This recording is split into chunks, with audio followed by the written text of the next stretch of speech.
general, en economías como la nuestra, los precios casi siempre tienden a subir, ¿sí? Y no a bajar, o no es que a veces haya alguna circunstancia particular que haga que algunos precios puedan subir.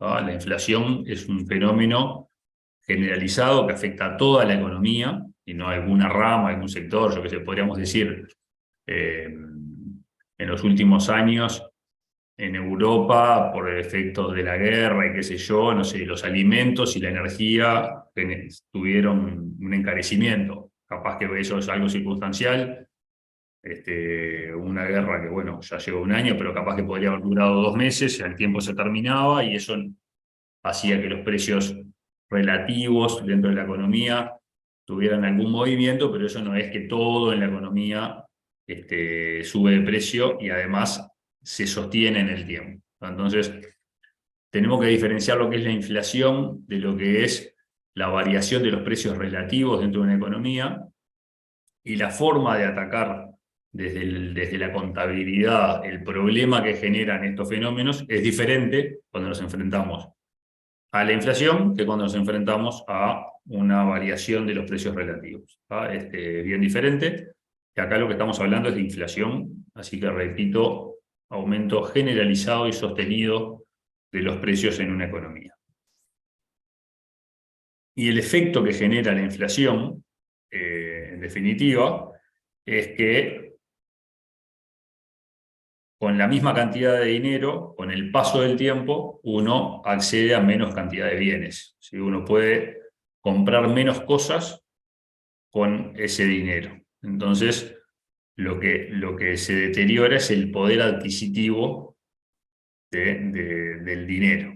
O sea, no vale lo mismo 100 pesos hoy que 100 pesos hace un año. El mismo billete de 100 pesos, con el mismo billete de 100 pesos, hace un año compraba más cosas que las que compro ahora. ¿Por qué? Porque hubo inflación y entonces esos 100 pesos valen, en términos de poder adquisitivo, valen menos. ¿Está bien? Ese es el efecto que genera la inflación. Generalmente en economías donde el Estado tiene déficit fiscal, ¿no?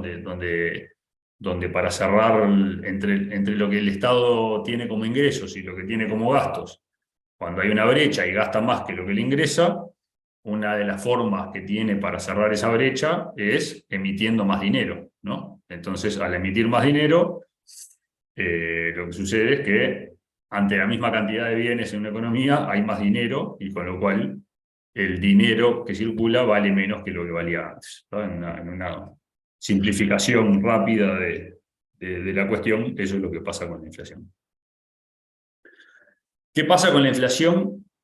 ¿Qué efecto tiene la inflación en la contabilidad? Bueno, nosotros en los estados financieros tratamos de mostrar una realidad económica y financiera de una empresa, ¿no?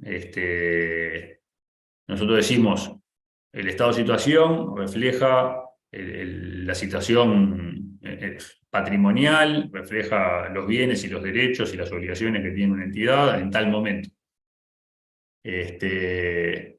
Lo que tratamos de mostrar ahí, de alguna manera simplificada, de la situación económica y financiera de una entidad, a través de algún modelo contable, que vamos a ver cuáles son los que podemos usar. Pero en definitiva, estamos mostrando en esos estados financieros una serie de números, una serie de cifras, donde tratamos de exponer esa realidad económica y financiera de la empresa. Para poder mostrar eso, en definitiva, expresamos los estados financieros. Cada una de esas cifras que están en los estados financieros están expresadas en una moneda, ¿no es cierto?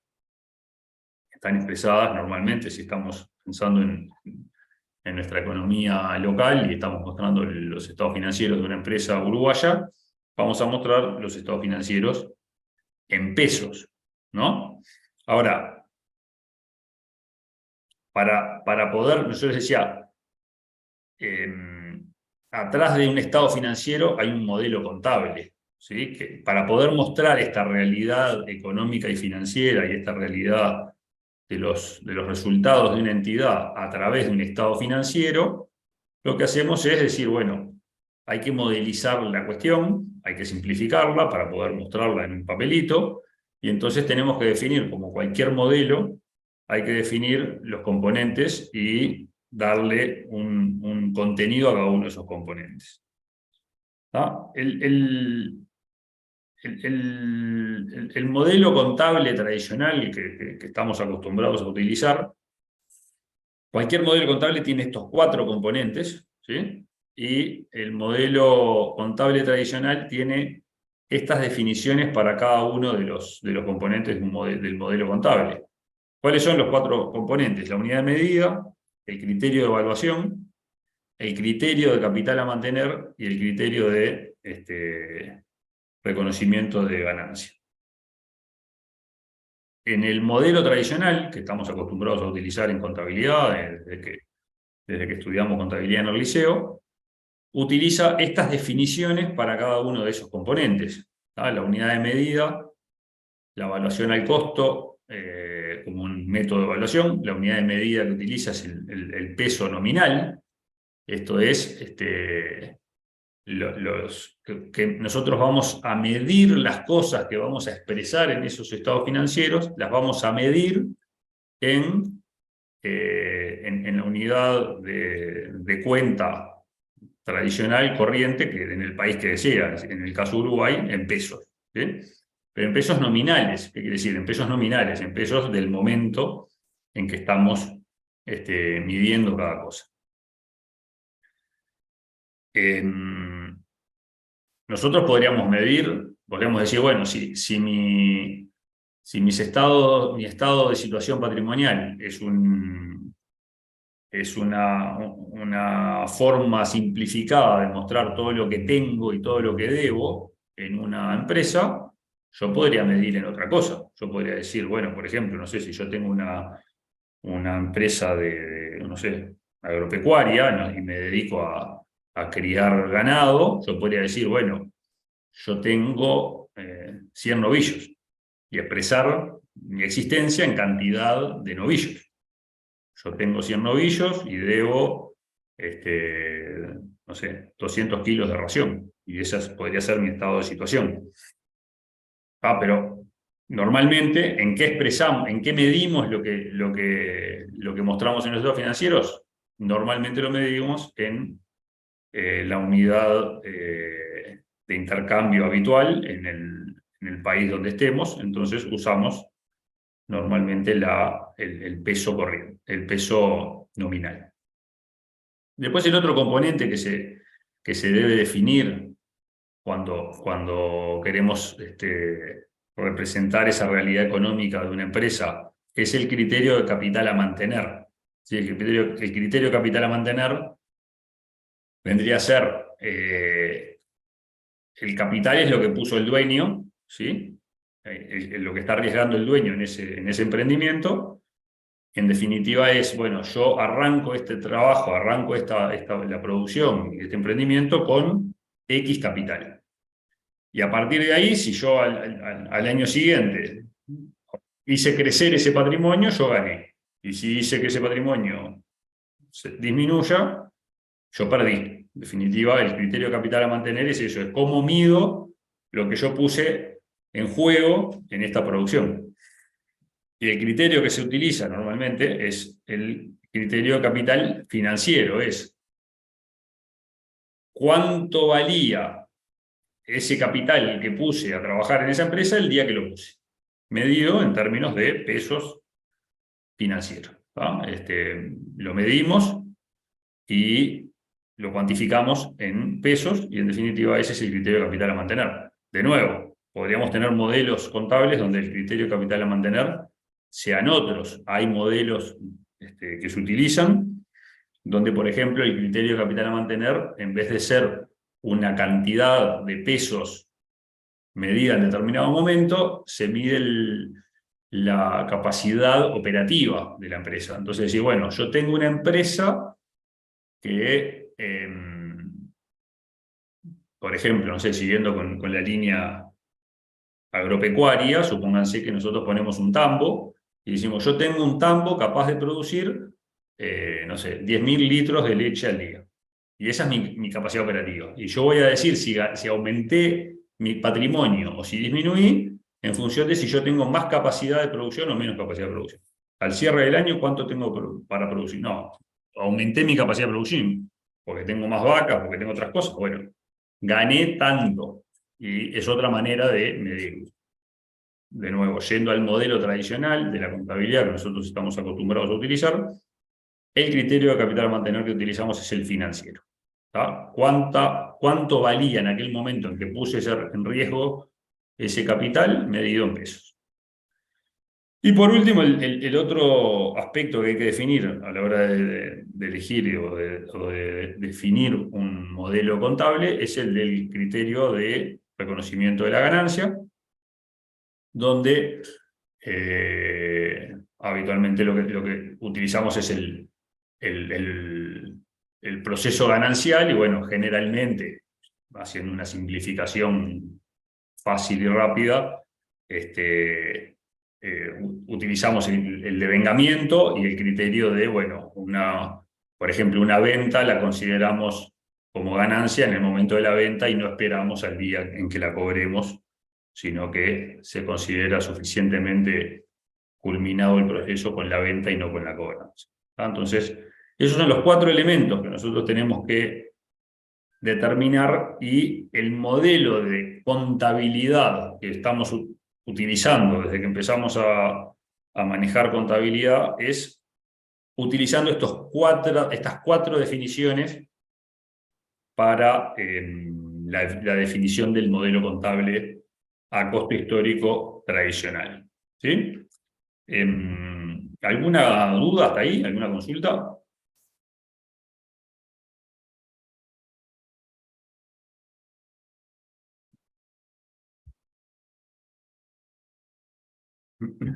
A ver ahí. Por ahora no. Bueno, bárbaro. Seguimos entonces. ¿Qué pasa?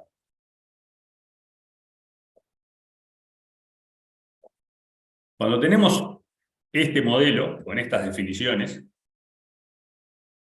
de cada uno de estos componentes, ¿qué pasa cuando nos enfrentamos a una situación de inflación y tenemos ese modelo en práctica?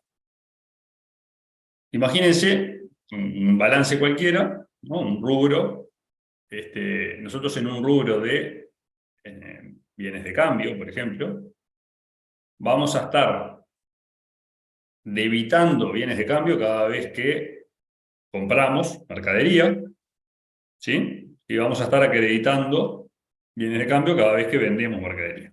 Y eso va a pasar muchas veces en el año, ¿no es cierto?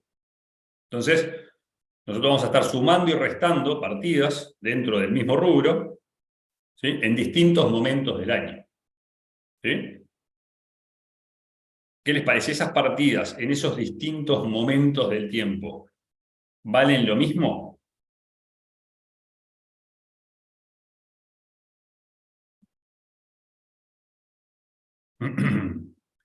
¿Qué les suena?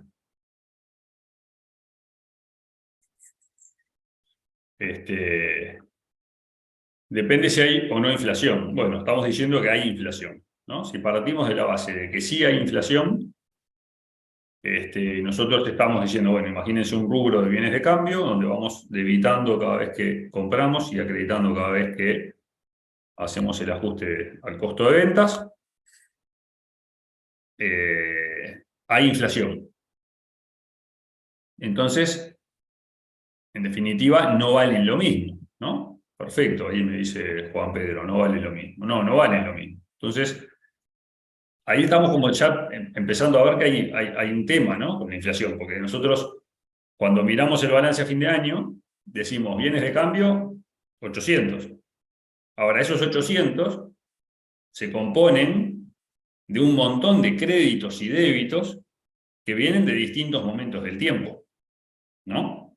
Entonces, ¿esos 800 son 800? ¿800 qué? Porque en realidad ahí 800 es la suma y resta de un montón de partidas de distintos momentos que estamos diciendo valen distinto, ¿no? Entonces ahí tenemos una distorsión generada por la inflación.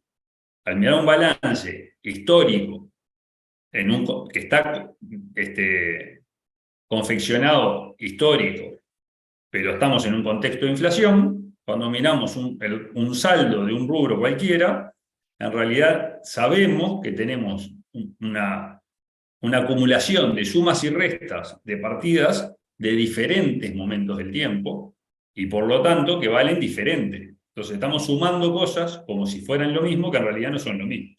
Primer problema. Estamos acumulando dentro de un mismo rubro cosas que no valen exactamente lo mismo, aunque las estamos tratando como si sí. ¿No? Siguiente problema que surge con la inflación, ¿no? Imagínense un inversor que tiene que tomar una decisión de invertir en una empresa y le muestran la empresa A o la empresa B, con diferentes balances. Pero resulta que la empresa A tiene un balance del año 2022 y la empresa B me estás mostrando un balance del 2019. Entonces, si las voy a comparar mirando los balances, no son solo distintas empresas, además estoy comparando balances que están en pesos históricos, pero en realidad sabemos que esos pesos del 2019 no valen lo mismo que los pesos del 2022. Entonces, a la hora de comparar situaciones de diferentes momentos del tiempo, si sabemos que hay inflación, no podemos dejarla de lado, sabemos que eso tiene un efecto. Entonces, a la hora de tomar decisiones basadas en información contable, cuando sabemos que hay inflación y esa inflación no está adecuadamente incorporada en los balances, vamos a estar capaz que tomando decisiones equivocadas, ¿no? Entonces, ahí tenemos otra distorsión, ¿no? O incluso dentro de la misma empresa, supónganse que yo les digo, tengo esta empresa, el año pasado yo vendía, no sé, en 2019 vendíamos 100 millones de pesos y en 2022 vendimos 105 millones de pesos. Somos unos fenómenos. Mirá, crecimos un 5%. Cualquiera me va a decir, no, Juan, mira, pará, porque creciste un 5%, pero me estás comparando 100 millones del 2019 contra 105 millones del 2022. Y en este periodo hubo no sé, un 23% de inflación acumulada. Entonces, en realidad, creciste menos que la inflación. Así que en realidad no creciste, bajaste. ¿Se entiende? ¿No? Intuitivamente, antes de meternos en mecánicas de ajuste, ¿no? Eso como que todos lo tenemos más o menos presente. Sin embargo, si miramos balances históricos, esto no está contemplado. ¿Está bien? Así que, como que tenemos ahí dos focos de problema en la información contable bien claros. Uno es a la hora de comparar situaciones de distintos momentos y otra es incluso dentro de un mismo rubro, pero sabiendo que dentro de ese rubro estamos acumulando partidas de distintos momentos que valen distinto. Esos son los dos grandes problemas que nos genera la inflación en la contabilidad. En definitiva, si queremos medir un resultado, el resultado de la empresa, 31 de diciembre, ¿cuál es mi resultado? Es tanto. Pero este tanto surge de sumar y restar partidas de rubros que están todos medidos en momentos distintos. Entonces, este resultado del 31 de diciembre está medido en qué? Bueno, en pesos, pero que viene de acumular partidas que valen distinto. ¿Va? ¿Se ve la problemática hasta acá? El problema está claro. Ahora vamos a ver cómo lo atacamos, pero el problema está claro. Ujú. Bien, bueno.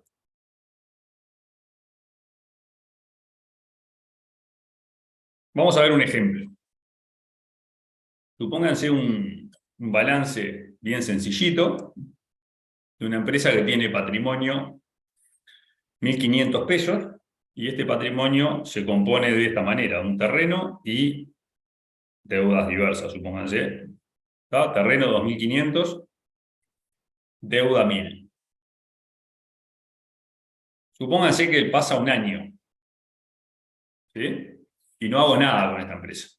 Es una sociedad anónima donde tengo un terreno y una deuda. Pasa un año y no hago nada. ¿Qué les parece que pasa con mi patrimonio? ¿Queda igual, aumenta o disminuye? ¿No pasa nada? ¿Qué dicen?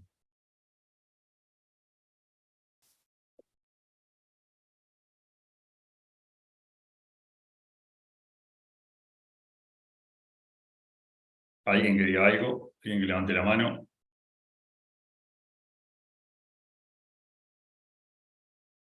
Vamos arriba que nos dormimos, si no. Hola. Bien. La deuda, si no la Hola. pagas en un año, es que no interesa, ¿no? Así que tu patrimonio baja. Perdona, no se te escuchó bien. ¿Podés repetir? Sí, generalmente si vos no pagás una deuda, generás intereses, ya el importe ahí del patrimonio baja, pero igualmente ese 1.500 de un año, al otro año, si viene la misma cantidad, digamos que con ese patrimonio no puedes adquirir lo mismo, como que tiene menos valor, digamos. Pero Ale no se lo coloca por ese precio. Claro, dice que no. Juan, con el eco ahí. A ver, está bueno, ahí nos decía el compañero, esa deuda generalmente te va a generar intereses, así que vas a tener menos patrimonio. Pero simplifiquemos la cosa, supónganse que es una deuda comercial que no genera intereses. Ahí queda, son 1.000 pesos y el día que pague voy a pagar 1.000 pesos. No genera intereses. Si no genera intereses, La deuda valdría menos con el paso del tiempo por el efecto de la inflación. ahí va, eso está bueno. Entonces, en términos, a ver si le siguen el razonamiento ahí al compañero. Dice, bueno, si hay inflación, esa deuda va a tener menos, o sea, el día que yo le pague a mi acreedor esos 1.000 pesos, si yo demoro un año en pagarle, mi acreedor con esos 1.000 pesos va a tener menos poder de compra. Así que en definitiva esos 1.000 pesos valen menos, ¿no? Entonces, si mi acreedor perdió, en la contracara yo gané, ¿no? Entonces, este sería un caso donde tendríamos, si a esta situación le ponemos inflación y pasa un año, habría un efecto. No sería inocuo que pase el tiempo. Pasó el tiempo, yo no hice nada con la empresa, pero por el simple hecho de que pasó el tiempo, la deuda que tengo, que está en pesos fijos, vale menos. Así que, en definitiva, yo voy a tener una ganancia por el efecto de la inflación sobre ese pasivo que va a valer cada vez menos. ¿Está bien? ¿Se ve hasta ahí?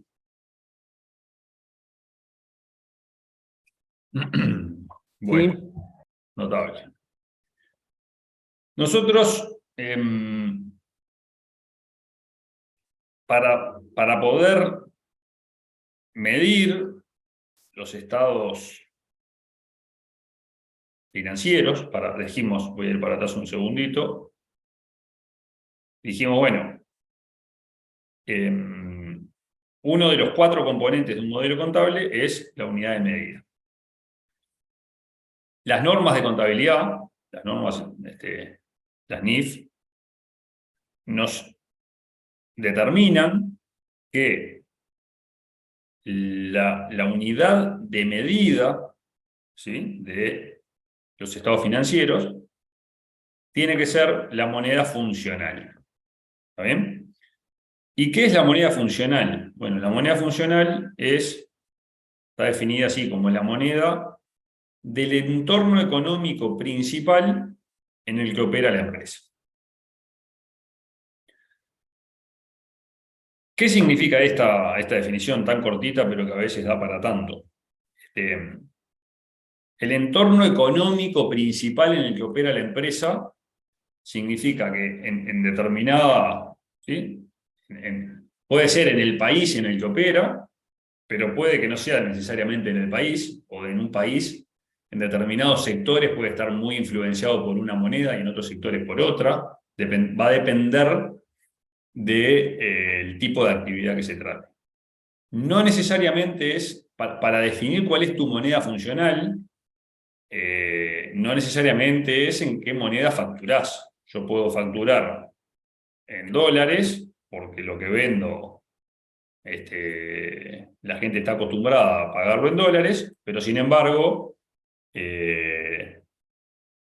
la evolución de si las cosas que yo vendo son más caras o más baratas, capaz que están mucho más vinculados a los salarios de la gente donde yo estoy operando, y esos salarios no están vinculados al dólar y a la economía internacional, sino que están vinculados a la economía doméstica, y entonces el bienestar de mi negocio va a estar mucho más asociado al entorno doméstico donde yo trabajo que al mercado internacional. Entonces no es necesariamente en qué facturo o en qué moneda tengo mis costos, sino que uno tiene que analizar todo el contexto de mi negocio y cuáles son los factores económicos que determinan el bienestar de mi negocio, y esos factores económicos en qué moneda se determinan. Y ahí voy a llegar a mi moneda funcional.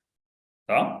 Esto no es un tema para este tema, digamos, lo de la moneda funcional, y de hecho esto se ve en Superior 1, pero sí que es algo bien importante de tener clara la distinción.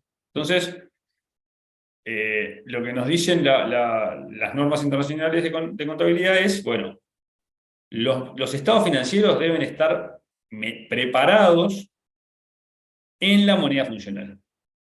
Yo tengo que medir las cosas que pasan en mi entidad para mostrarlas en los estados financieros, las tengo que medir en la moneda funcional. ¿Está bien? Que no tiene por qué ser la misma que la moneda de presentación. Entonces yo acá puedo tener que distinguir, bueno, yo mido lo que pasa con mi empresa en mi moneda funcional, pero después, como mi empresa, no sé, el accionista mío es chino, y yo se la quiero mostrar para que él la entienda fácil en yuanes, la convierto a yuanes, pero la mido en pesos, porque la moneda funcional es peso, y después la convierto a la moneda que sea para mostrarlo. Entonces, eso puede ser una situación donde yo diga, bueno, para mostrársela a X usuario, yo la convierto a determinada moneda, pero sin embargo medí en esta otra. Entonces, acá tenemos que distinguir moneda de medición, moneda de preparación, de lo que es la moneda de presentación. Entonces, medimos en la funcional. ¿De acuerdo? Eso es normas contables adecuadas y es la definición general.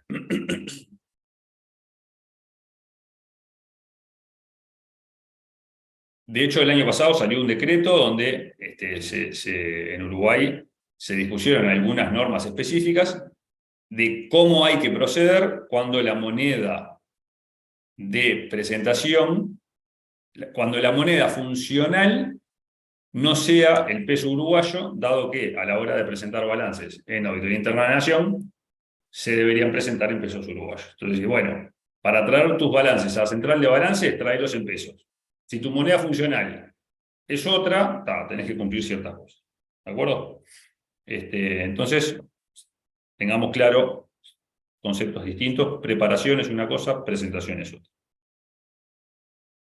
Entonces, ahora sí, volviendo a teniendo claro el tema de la moneda y la medición y el conflicto que nos genera la inflación en la contabilidad, el modelo contable que se propone en las normas internacionales, en particular en la NIC 29, para resolver el conflicto que genera la inflación en los estados financieros, es este, y es, en definitiva, alterar, modificar uno de los componentes del modelo contable, y el componente que se modifica es la unidad de medida.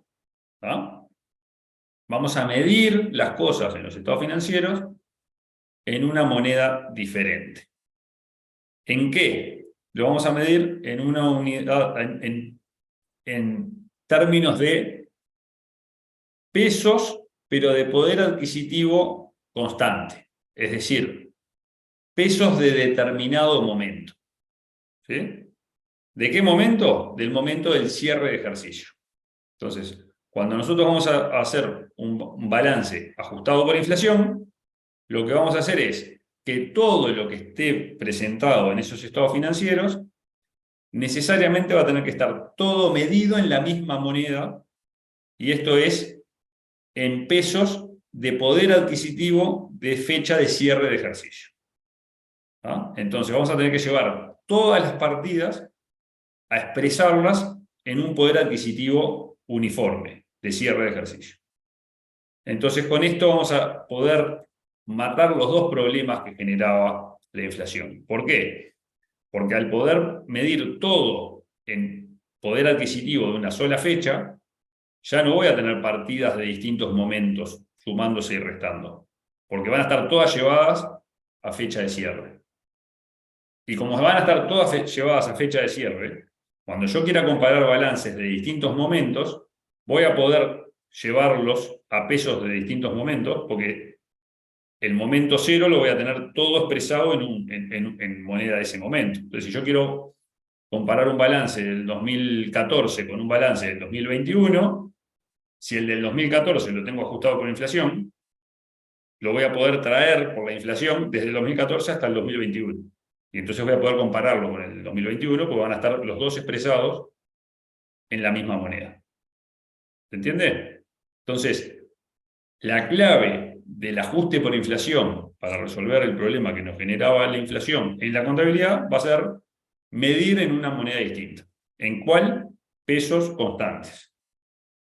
El resto de los componentes no se tocan. Vamos a seguir evaluando de la misma manera que evaluábamos antes. Costo, valor razonable, lo que sea, no se toca. El criterio de capital a mantener no se toca, y el criterio de reconocimiento de ganancia no se toca. ¿Está bien?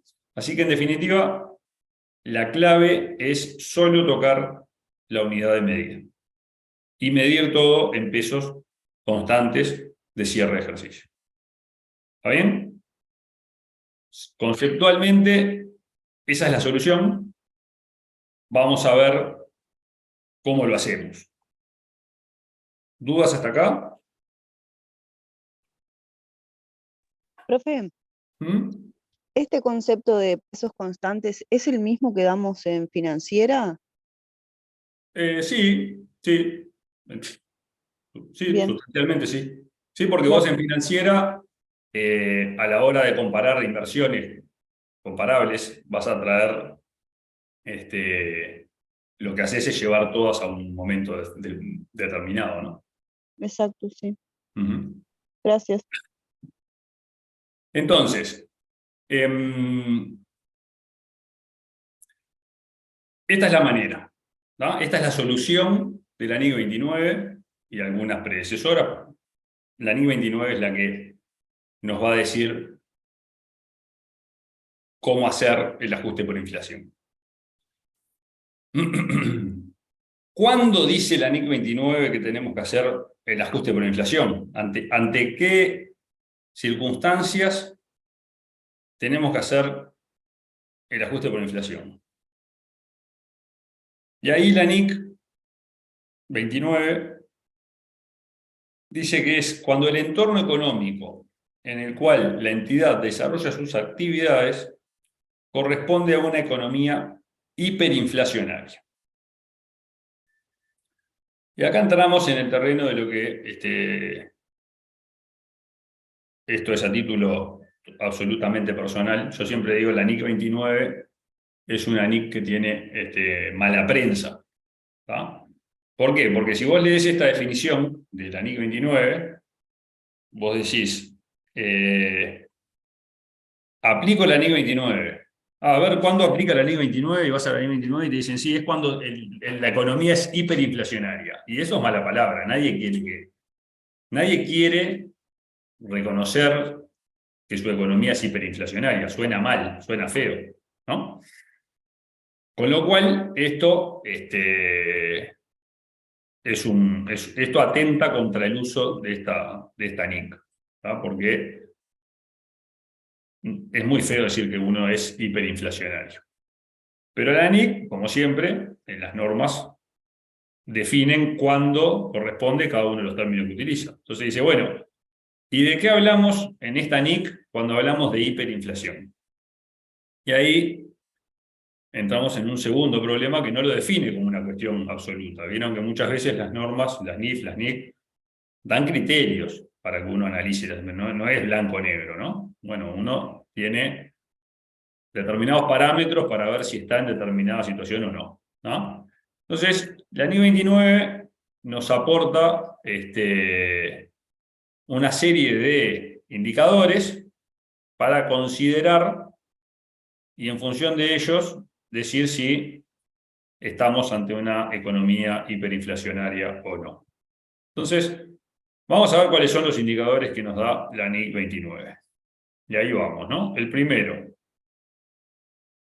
¿En qué ahorra la gente? Ese es el primer indicador que nos da la NIC 29. ¿No? Indicios de indicadores que uno tiene que tener en cuenta para ver si estás o no en una economía hiperinflacionaria. Y te dice, bueno, palabras más, palabras menos, más o menos lo que nos dice la NIC es, si la gente ahorra en la moneda local, es porque hay confianza de que esa moneda local tiene perdurabilidad de su valor en el tiempo, con lo cual no estás en una economía hiperinflacionaria. Si la gente ahorra en una moneda extranjera o en una moneda ajustada de acuerdo a algún mecanismo para protegerse de la inflación, es porque más tarde o más temprano la gente espera que haya inflación. Entonces ahí estarías con un indicador de hiperinflación. ¿De acuerdo? Ese es el primer indicador que nos da la NIC 29. Segundo indicador. ¿En qué moneda piensa la gente para comprar bienes de capital? ¿Sí? ¿En qué moneda se transan en esa economía los bienes de capital? No estamos hablando del kilo de bizcocho, sino que estamos hablando de el camión, la maquinaria, los bienes de activo fijo. ¿En qué moneda se transan ese tipo de activos? Y de nuevo, bueno, cuando son transados en una moneda extranjera, es un indicador de que podés estar ante una economía hiperinflacionaria. Cuando se transan en moneda local, es porque no. ¿Está bien? Tercero, los precios a crédito tienen incluido un componente de pérdida de poder adquisitivo de la moneda. Es decir, si yo te voy a pagar a 120 días, te incorporo en el precio a 120 días una penalización por pérdida de poder adquisitivo de la moneda. O dicho de otra forma, si pago contado, tengo un descuento que tiene incorporado un beneficio por pronto pago, no solo por el factor valor-tiempo del dinero, sino por un factor inflación. Otro indicador de hiperinflación. Cuarto indicador. ¿Los salarios y las tasas de interés están indexadas a la inflación? Es decir, no sé, ya está previsto legalmente, o aunque no sea legalmente, es de uso y costumbre en esa economía que todos los años los salarios se ajustan en función de algún parámetro que tiene en cuenta la inflación, ¿o no? ¿No? Entonces, de nuevo, ese sería un indicador de que estamos ante una situación de hiperinflación de acuerdo a la NIC 29. ¿Está bien? Y el quinto indicador que nos da la NIC y es el único cuantitativo, que es la inflación acumulada de los últimos 3 años. ¿Supera el 100%? ¿Sí o no? ¿No? Entonces acá, volviendo hacia lo que decía antes, ¿no? La buena o la mala prensa de esta NIC y el nombre, hiperinflación. Cuando miramos estos indicadores, el primero, en Uruguay, ¿la gente ahorra en pesos o ahorra en dólares o en algún mecanismo indexado?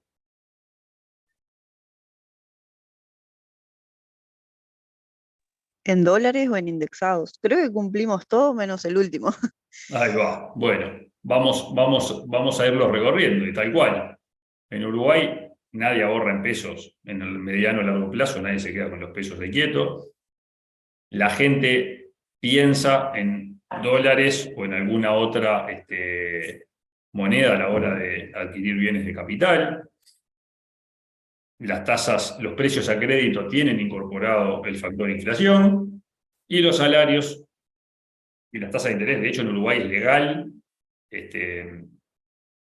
Los consejos salarios tienen metido el factor inflación explícitamente. Con lo cual, de los 5 indicadores que nos da la norma, hay 4 que los cumplimos, ¿no? Por suerte, el último no lo cumplimos hace muchos años.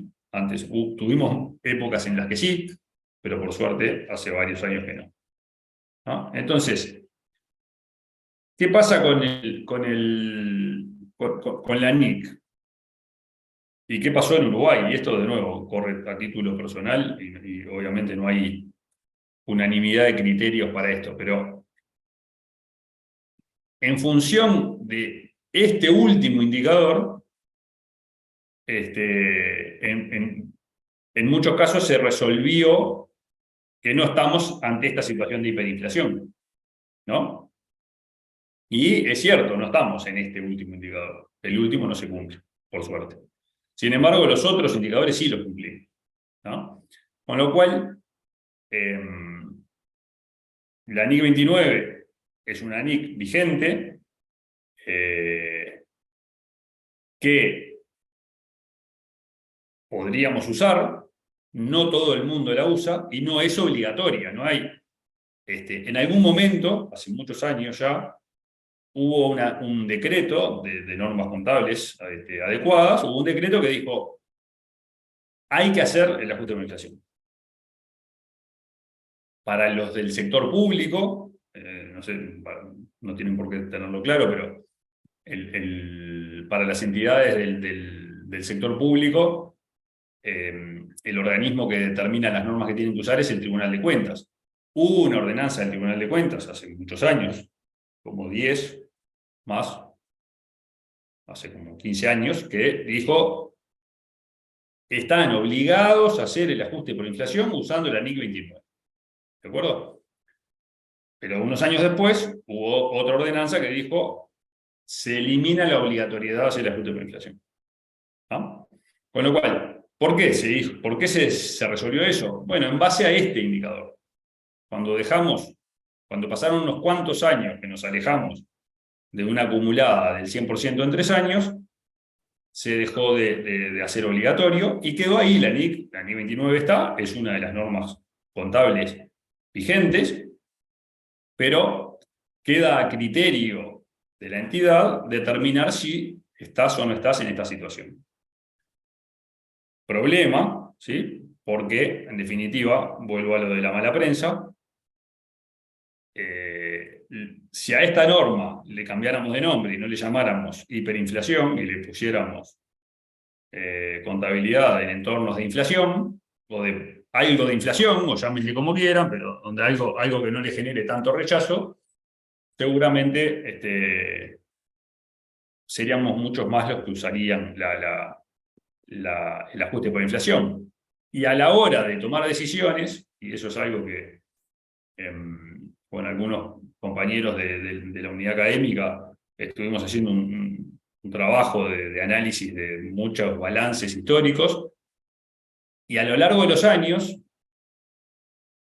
cuando vos tenés una inflación del 8 al 9% anual, sin ser una inflación escandalosa del 80% por año, se van generando distorsiones en los números que en el acumulado de muchos años va generando distorsión y te puede generar distorsiones en las decisiones económicas que tomás a raíz de esos números. Con lo cual es algo que es bien interesante y que, bueno, hay ahí opiniones diversas respecto a este asunto. Pero en definitiva, esta es la situación.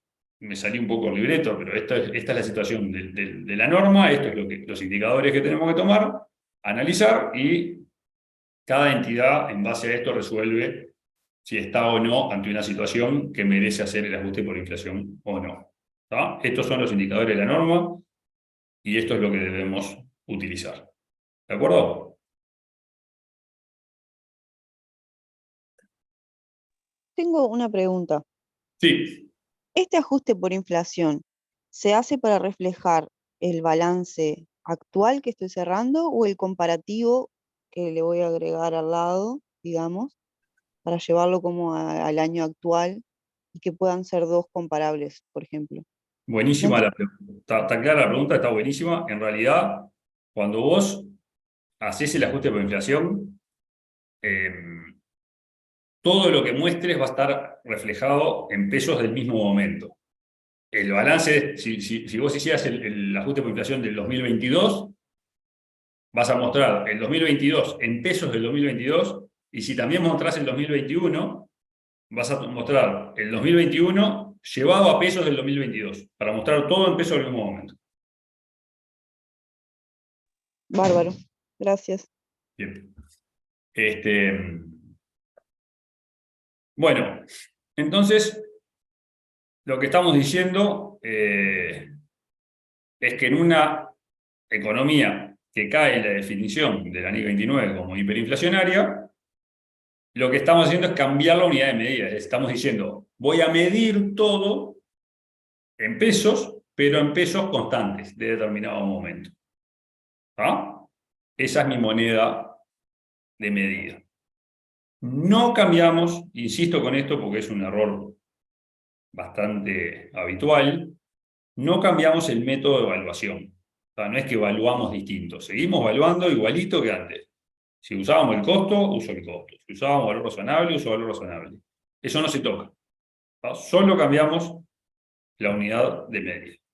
¿Tá? Entonces, teniendo claro el problema y teniendo claro cuál es conceptualmente la forma de resolverlo, vamos a ir a ver un ejemplo práctico. ¿Tá?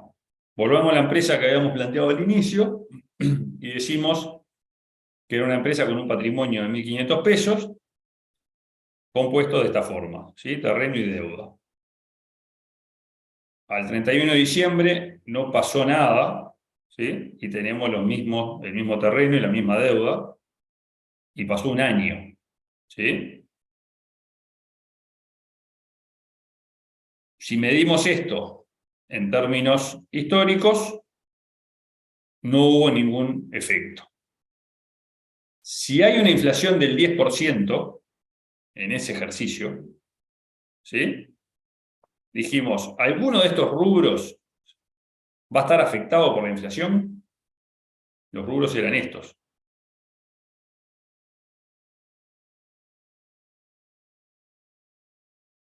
Terreno 2.500, deuda 1.000. Entonces, ¿a quién le pega la inflación? ¿A los dos? ¿A ninguno? ¿A uno? A la deuda. A la deuda. A la deuda le pega la inflación. Esa deuda, al cabo de un año, con una inflación del 10%, esa deuda va a valer un 10% menos. Voy a poder comprar un 10% menos de cosas con esos 1.000 pesos. ¿Sí? Entonces, ¿por qué decimos la deuda y no el terreno? ¿Al terreno no le pega la inflación?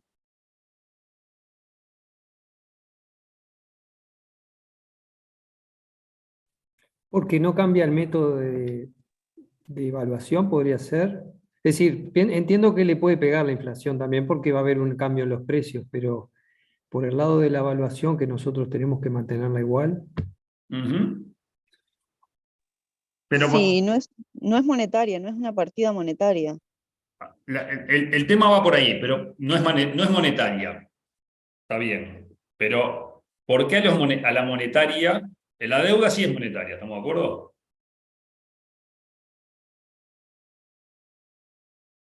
Intuitivamente, el terreno, antes de entrar en lo que es el ajuste por inflación, el terreno. Nosotros dijimos que la inflación es una subida general de todos los precios de toda la economía, ¿no es cierto? Entonces, si el terreno hace un año costaba 2.500, al año siguiente, ¿qué va a pasar con el terreno? Va a valer más. Va a costar más, ¿no es cierto? Porque todo en la economía sube. Estamos Pero, partiendo de la base de que todo sube y todo sube parejo. Ah, mantiene el poder de compra entonces. Exactamente.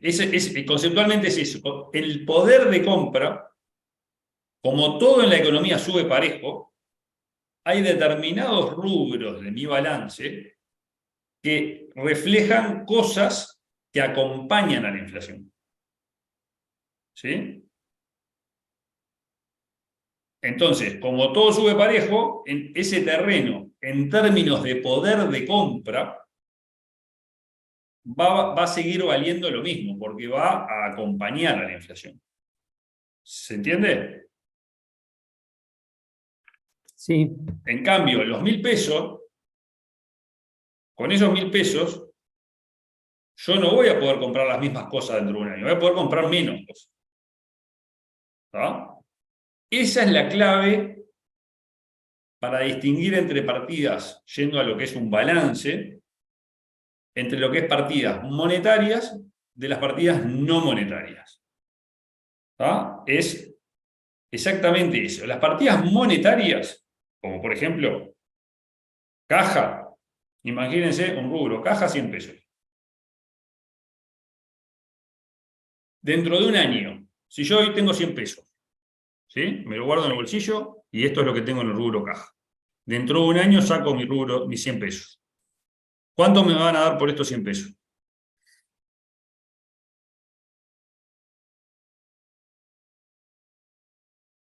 Dentro de un año, ¿cuánto me van a dar? Yo quiero ir a cambiar estos 100 pesos por pesos. ¿Cuántos pesos me van a dar por esto? 100 pesos. Nadie me va a dar más que 100 pesos por un billete de 100 pesos. ¿No es cierto? Es decir, las monetarias llevan su valor plasmado en la frente. No se los toca a nadie. Nadie te va a dar por un billete de 100 pesos más de 100 pesos. ¿Está? En cambio, las no monetarias son partidas que reflejan determinados bienes cuyo valor va a evolucionar junto con la inflación. Entonces, dentro de un año valdrán, si tengo harina y grasa para hacer pan en la panadería, y tengo harina, dentro de un año, esa harina voy a poder seguir haciendo esa cantidad de bizcocho, lo que sea. Esa harina, si la inflación fue un 10%, va a valer lo que valía hace un año más un 10%, porque estoy asumiendo que todo sube parejo en la economía. Entonces, los rubros no monetarios, en su valor, van a acompañar a la inflación. En cambio, los rubros monetarios no van a acompañar la inflación. Como no la acompañan, la sufren. Los afecta la inflación. Hacen que pierdan valor o que ganen valor. ¿Ah? ¿Se ve hasta ahí? sí, sí. Vamos a ver, entonces, a los efectos de la metodología de ajuste, ¿sí? ¿Cómo bajamos a tierra el ajuste por inflación? Si nosotros queremos, le estamos diciendo, en un balance ajustado por inflación, yo voy a mostrar todo en pesos del mismo momento. Pero tengo que distinguir, dijimos, partidas monetarias de no monetarias. Entonces, las partidas monetarias no las tengo que ajustar, porque ya están en pesos del momento en el que esté. ¿Sí? Si yo tengo un rubro caja con 100 pesos, al 31 de diciembre del 2022, esos 100 pesos de la caja ya están expresados en moneda del 31 de diciembre del 2022. Así que no la tengo que tocar, eso ya está ajustado. Ya está en moneda de cierre.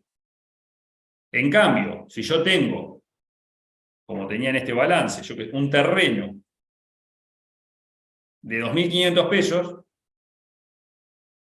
para llevarlo a pesos del 31 de diciembre del 2022, voy a tener que ajustarlo, porque voy a tener que ver de cuándo compré ese terreno, cuánto me costó en aquel momento, 2.500. Bueno, esos 2.500 pesos de hace 3 años, en pesos de hoy, ¿cuánto sería? Y lo voy a tener que traer a pesos de hoy.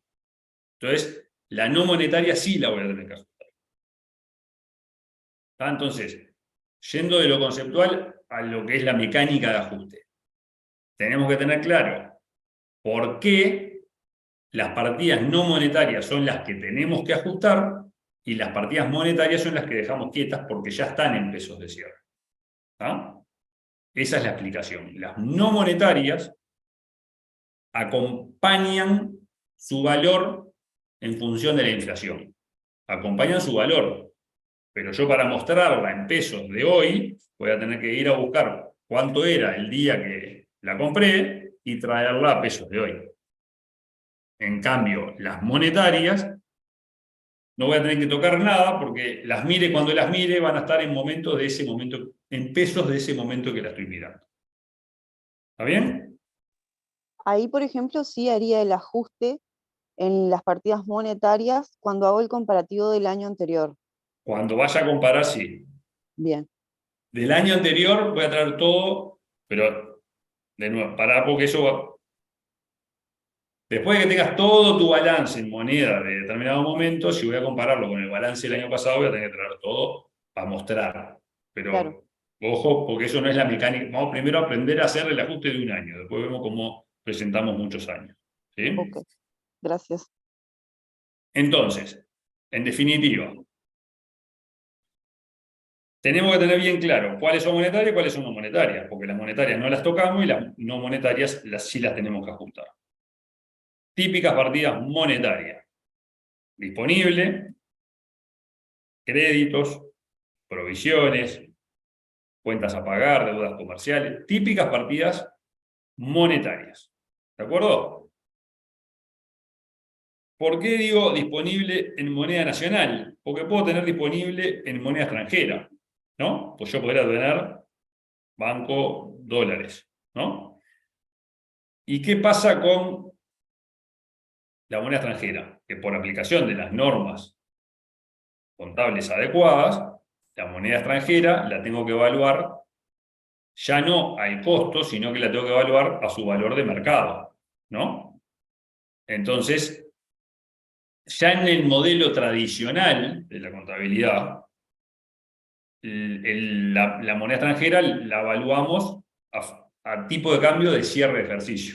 Así que esa partida, aunque conceptualmente uno diría es monetaria porque son disponibilidades, deja de ser monetaria y la tratamos diferente y la evaluamos igual que la evaluábamos en el modelo tradicional, a tipo de cambio de cierre. Con lo cual, al ir a valor de mercado en la fecha de cierre, ya está en pesos de cierre. ¿Se entiende?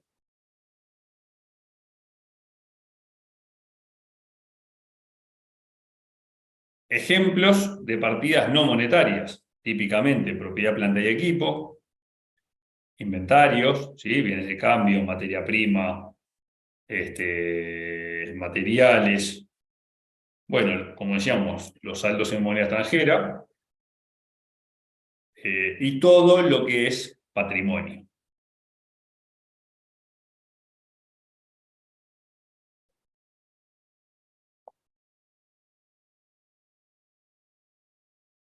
Todas las cuentas de activo son monetarias o no monetarias. Las no monetarias las vamos a tener que ajustar. Todas las cuentas del pasivo, principalmente, son en general todas monetarias, excepto alguna que pueda ser en moneda extranjera, pero que tampoco la vamos a ajustar, porque va a estar ya valuada a valor de mercado de cierre. Y por definición, todas las de patrimonio las vamos a considerar no monetarias, porque además son justamente para cerrar la ecuación del balance, ¿sí? Activos menos pasivos nos va a dar el patrimonio. Entonces, si las de patrimonio las consideramos no monetarias, todas las de resultados, en definitiva, son la explosión de por qué varía el patrimonio, las vamos a considerar no monetarias también. ¿De acuerdo?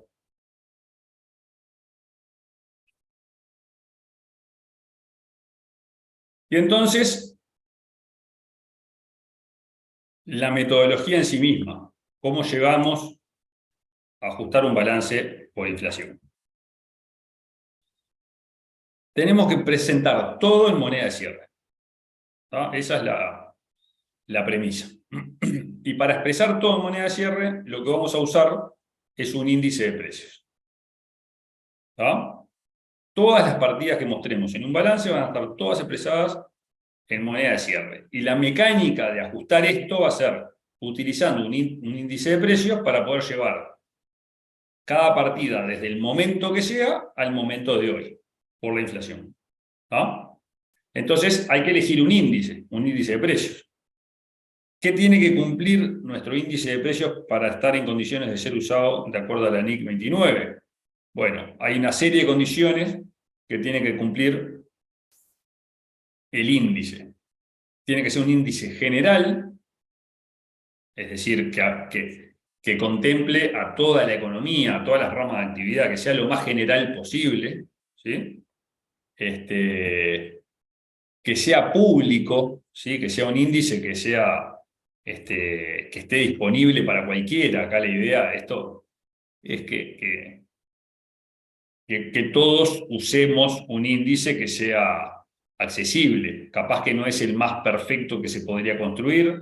Esto la construcción de índices de precios, yo no sé si la siguen viendo en economía, en lo que era economía descriptiva, pero supongo que algo de eso deben ver, pero bueno, hay maneras de construir índices de precios y los índices de precios se construyen en base a un seguimiento que se hace de una determinada canasta de bienes y se va analizando cómo evolucionan los precios de esa canasta que se forma a lo largo del tiempo.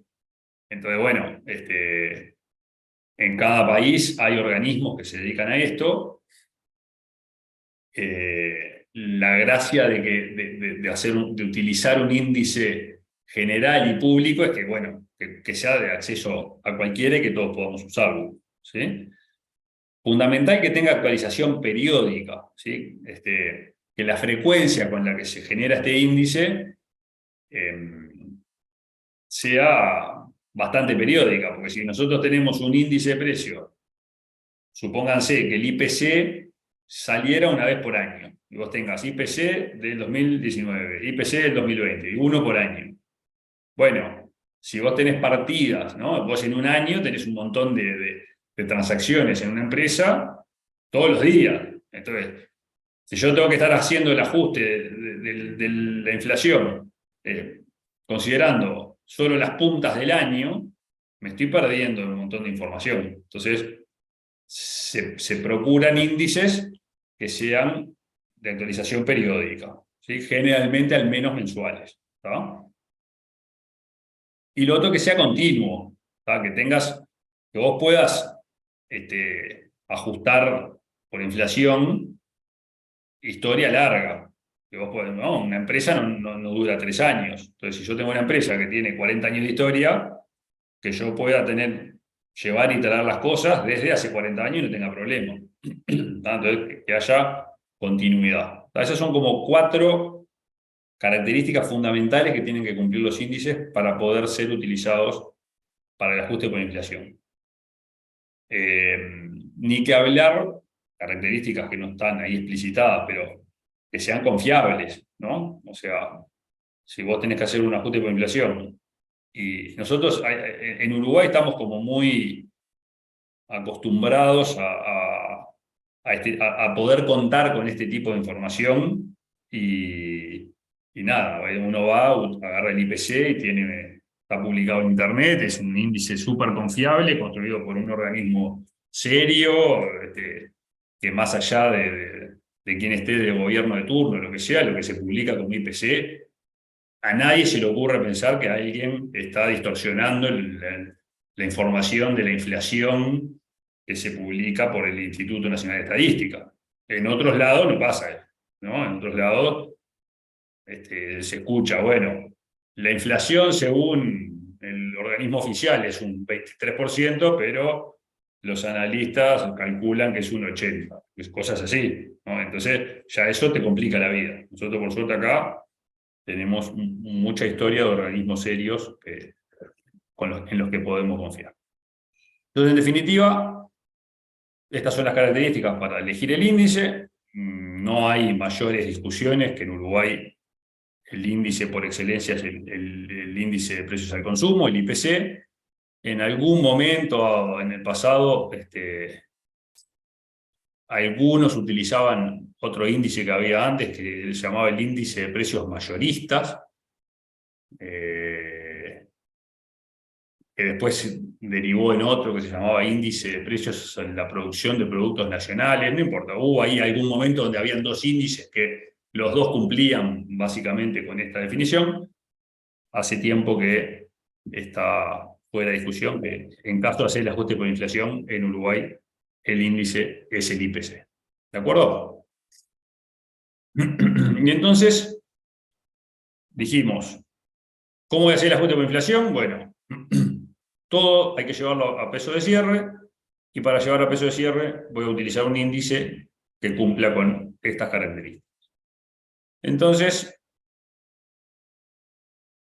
vamos a ver lo último que tenemos que tener muy claro, y que capaz que para algunos es una redundancia, pero vale la pena repasarlo, que es cómo se determina el resultado de una empresa. Vamos a ver un ejemplito muy simple. Esta empresa presenta los siguientes estados de situación, 2017 y 2018, armados según modelo histórico. Y acá tenemos los dos balances, 2017 y 2018. ¿Está bien? Entonces, supongamos, ¿no? Vamos a suponer por un momento que no hay inflación cero, en el 2018. Entonces, en el ejercicio 2018, teniendo estos balances y asumiendo que no hay inflación, ¿cuál fue el resultado del ejercicio? Ahí va el balance de nuevo.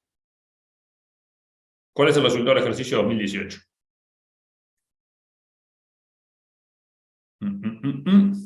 500 pesos, dicen ahí. ¿Todos de acuerdo con 500? 500, ¿sí? ¿Están de acuerdo que fue 500? ¿Cómo calculaste los 500, Patricia?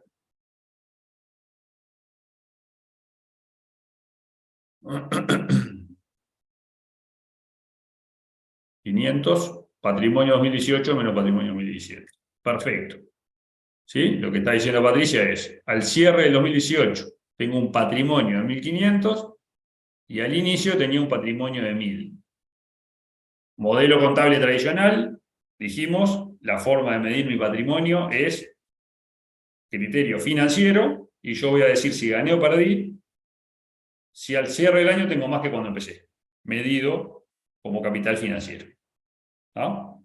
Entonces, el resultado del ejercicio lo vamos a medir siempre como patrimonio, lo que es mío, la riqueza del dueño, al cierre del ejercicio, versus esa misma riqueza, la riqueza del dueño al inicio del ejercicio. Si al pasar raya, al cierre, tengo más que al inicio, gané. Si tengo menos, perdí.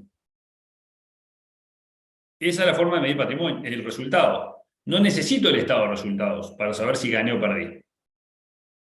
¿Para qué necesito el estado de resultados? Para entender mejor por qué gané o por qué perdí.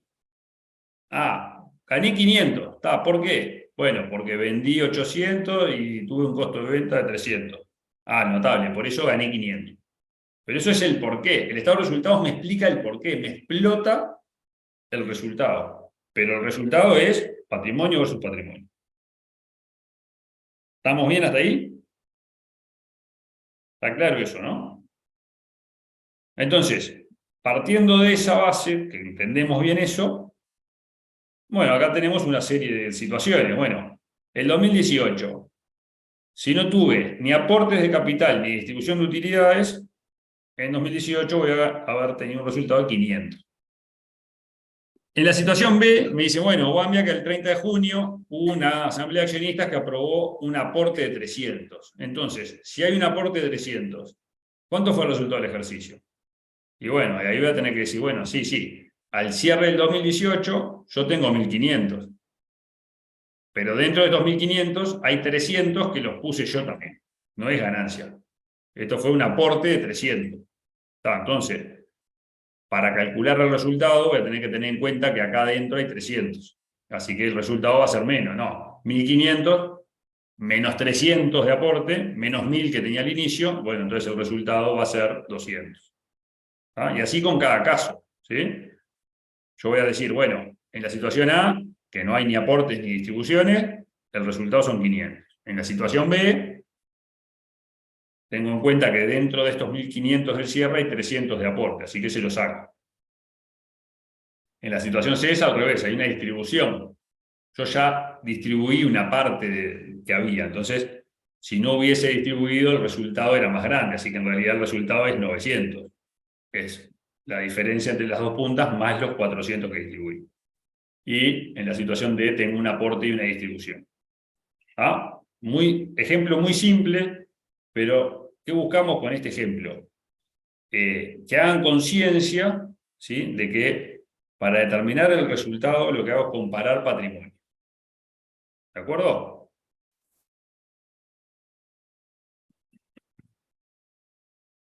¿Qué pasa ahora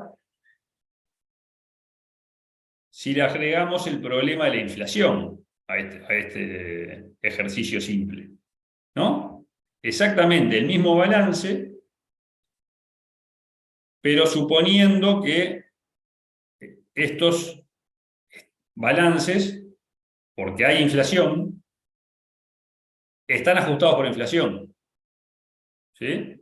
Y entonces estamos diciendo, el balance del 31 de diciembre del 2018 está en pesos del 31 de diciembre del 2018. Y el balance del 31 de diciembre del 2017 está en pesos del 31 de diciembre del 17. ¿Sí? Entonces, ante esta realidad y con esta evolución de la inflación que tenemos acá, ¿cuál sería la respuesta a las mismas preguntas? ¿Se acuerdan las preguntas? ¿No? ¿Cuál fue el resultado del ejercicio? Vamos a la primera. 2018, si no hay ni aportes ni distribuciones. En esta situación, ¿cuánto sería el resultado del 2018?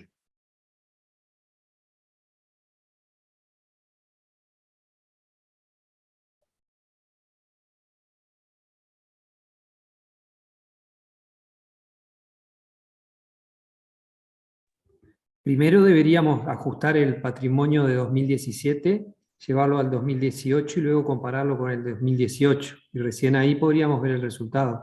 Excelente, tal cual. Esta es la segunda parte que es fundamental, ¿tá?, para poder comparar estos dos balances. Este está ajustado por inflación, pero está en pesos del 2017. Y este está en pesos del 2018. Entonces, para poder calcular un resultado en pesos del 2018, tenemos que tener los dos llevados al mismo momento. Así que vamos a tener que agarrar este patrimonio del 2017 y reexpresarlo a pesos del 2018. ¿Tá? Todo llevado a pesos del 2018. Y después sí, considerar el efecto de los aportes o lo que sea. Entonces, ¿cómo vamos a hacer para esta comparación? Bueno, patrimonio, lo mismo que hicimos en el histórico, pero ahora le agregamos el componente inflación. Patrimonio al cierre del 2018, 1.810 pesos. Patrimonio al cierre del 2017, 1.200. Pero estos 1.200 hay que llevarlos a pesos del 2018. ¿Cómo lo llevamos? Por IPC del 31 de diciembre, dividido el IPC del 1 de enero, del año anterior. ¿Sí? 190 dividido 172,7. Entonces estamos llevando estos 1.200 a esta fecha. Lo llevamos a 2018. Y ahí sí podemos comparar. Ahora estamos comparando dos cifras que sí son comparables porque están expresadas en la misma moneda. Y entonces el resultado son 4.90. ¿De acuerdo? En la situación B, a esta misma situación, ¿qué le agregamos? Le decimos, no, pero además tuviste un aporte el 30 de junio de 300 pesos. Ok, entonces, estos 300 pesos no son ni del 1 de enero ni del 31 de diciembre. Son 300 pesos a junio. Los tengo que llevar a diciembre. ¿Sí?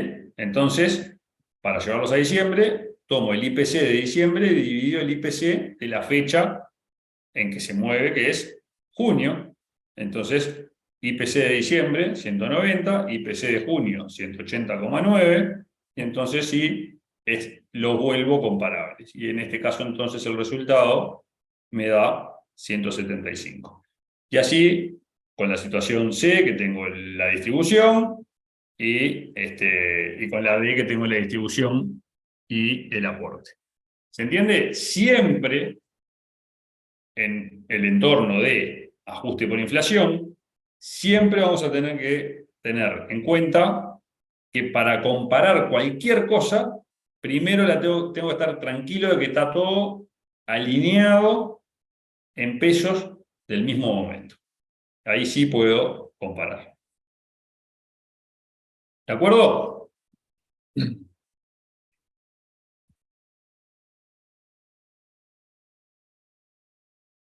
Teniendo eso claro, entonces, vamos a ir ahora sí a lo que es la metodología paso a paso.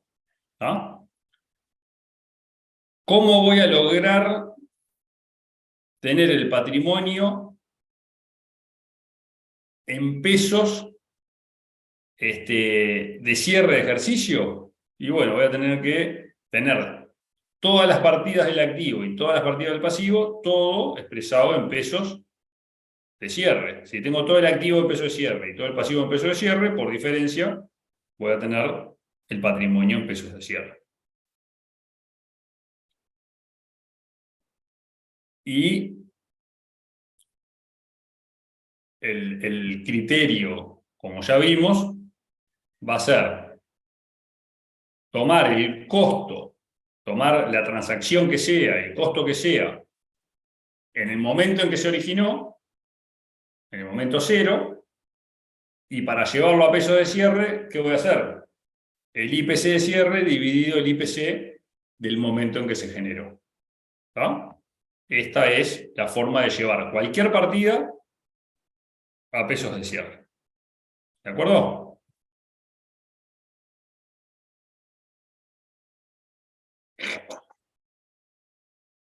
Y entonces, el paso a paso para hacer un ajuste por inflación es el siguiente. Primer paso. Tengo que reexpresar mi balance inicial y llevarlo a pesos de cierre. ¿Sí? Lo primero que voy a tener que hacer, vamos al ejemplo que pusimos hoy. Si yo quiero hacer el ajuste por inflación del 2018, necesariamente me voy a tener que ir un año para atrás y hacer el ajuste por inflación del 2017, antes de hablar del 2018. Primero tengo que irme al 2017 y hacer el ajuste por inflación del 2017. ¿De acuerdo? Cuando tenga el ajuste por inflación del 2017, como hicimos acá ya hice el ajuste por inflación del 2017. Perfecto, ¿está? Lo segundo que tengo que hacer es llevar ese patrimonio del 2017 a pesos del 2018. ¿Alguien levantó una mano por ahí? Avanti, ¿quién fue?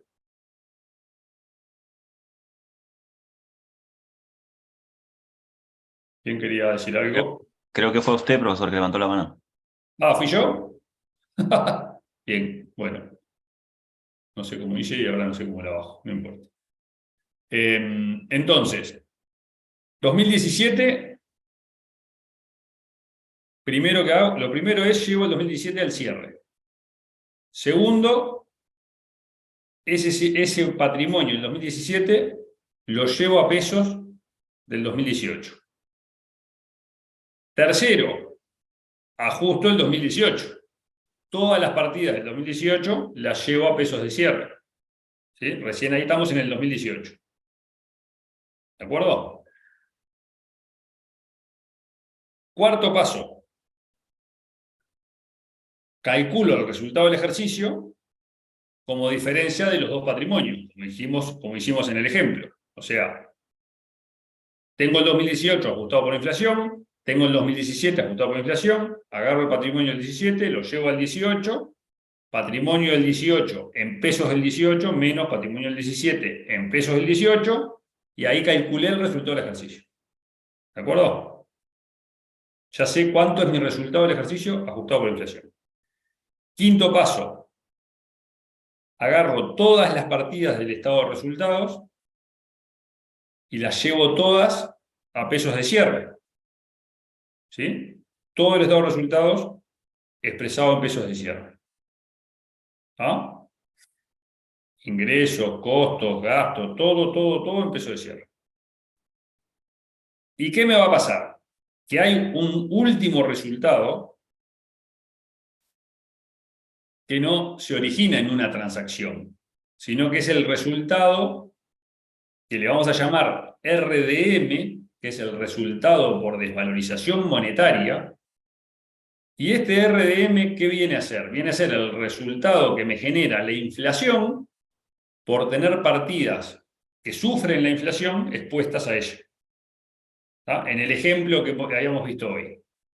Si yo tenía el terreno y la deuda y no hacía nada y no tocaba nada y no hacía nada en todo el año, al finalizar el año decíamos, yo tengo una ganancia, porque esos 1.000 pesos de deuda valen menos a fin de año. Esa ganancia se va a originar en esto, en el RDM, resultado por desvalorización monetaria. ¿Ah? Entonces, yo voy a tener mi balance, mi estado de situación patrimonial ajustado por inflación. Todas las partidas de mi estado de resultados ajustadas por inflación, y para que me cierre el resultado del ejercicio, sacado por diferencia arriba, con el resultado del ejercicio, que va a ir en estado de resultados, me va a faltar una partida, que la voy a sacar por diferencia, que va a ser el RDM, y es lo que me va a cerrar un resultado contra el otro. ¿Está bien? Esta es la mecánica. Ese RDM es el efecto, ¿sí? Es una pérdida o una ganancia, dependiendo, ¿sí? Que va a estar generada por mantener posición monetaria expuesta a la inflación, ¿sí? En este ejemplo, si yo tengo inflación, ¿no? Y durante el ejercicio mantengo posición monetaria activa, ¿qué voy a tener? ¿Una ganancia o una pérdida? Posición monetaria activa significa que tengo más activos monetarios que pasivos monetarios. Entonces mi posición neta va a ser activa. Entonces si yo tengo activos monetarios expuestos a la inflación, voy a tener una pérdida o una ganancia. Una pérdida. Una pérdida, perfecto. Así es, ¿sí? Esa es la historia, ¿está? Si hay inflación y tengo activos, voy a tener una pérdida. Si hay inflación y tengo pasivos, voy a tener una ganancia. ¿Está? Es lo que mantuve durante el ejercicio, expuesto a la inflación. ¿De acuerdo? ¿Consultas, dudas? ¿Comentarios? ¿Todo claro? Bueno. Esta es la mecánica, ¿sí? Al final del día, después de que entendemos conceptualmente cómo se hace un ajuste de inflación, es mecánica, es hacerlo mecánicamente y además, hoy en día, como con muchísimas cosas de la contabilidad, hace muchos años hacer un ajuste de inflación implicaba bastante trabajo manual usando planillas y qué sé yo. Hoy esto es incorporar parámetros en un sistema y se hace solo. Pero es importante entender lo que hay detrás de esta mecánica. ¿De acuerdo?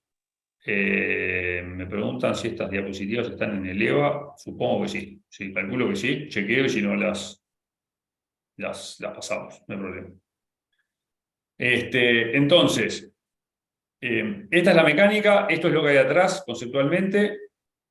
Lo que vamos a hacer la clase que viene es tratar de recorrer unas cuantas casuísticas en función de los ejercicios que tenemos en los prácticos para practicar, ejercitarse cómo se baja a tierra esta mecánica, ¿no? Pero en el fondo, lo más importante a tener en cuenta, y con esto cerramos, pero tengan muy presente siempre que para hacer un ajuste por inflación, lo más importante es no marearse en comparar cosas que no son comparables. Lo primero es siempre tener claro que estoy hablando de que estoy midiendo todo en el peso del mismo momento.